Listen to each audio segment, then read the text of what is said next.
हाँ चकी पीछे है ना और दोबारा नहीं करना। ये खीर नहीं है, ये फिर नहीं है। मैंने बड़ी मेहनत से बनाई है, सबने खा के बतानी भी है कैसी है। माशाल्लाह। अच्छा ऐसा करो आटे की अच्छी दो बेच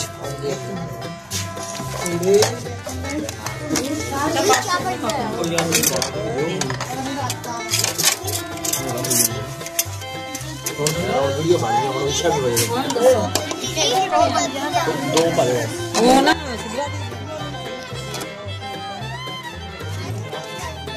ओ बकन को खिला दूं बाल ले आवे।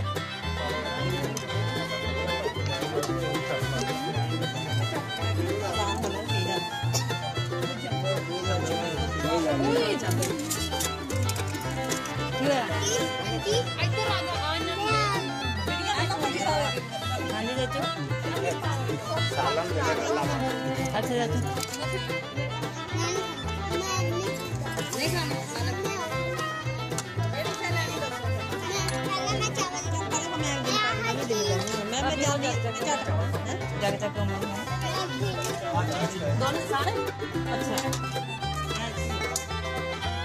अगे मैं कड्डी भी है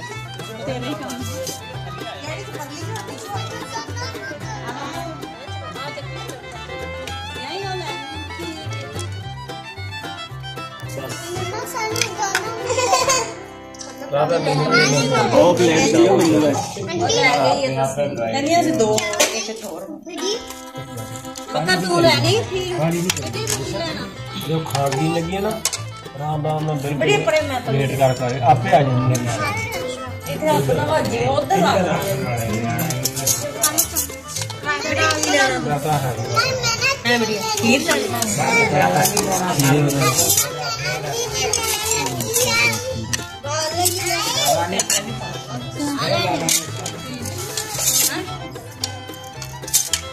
मक्खियां नो खीर आई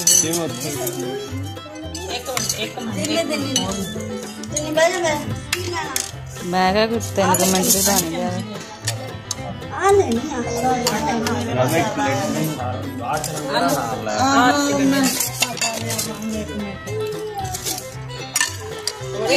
बेटा काम दे नाल हो पिछे हो जेडी चीज चाहिए हां जी बस जो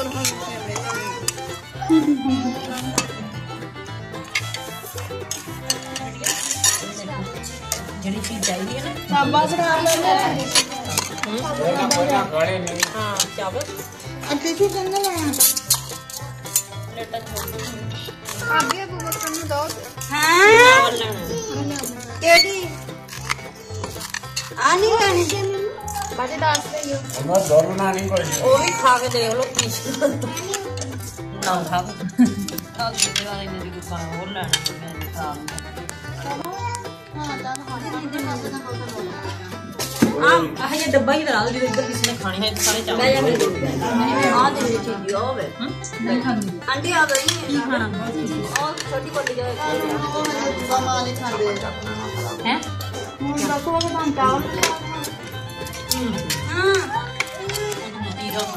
चावल ना पानी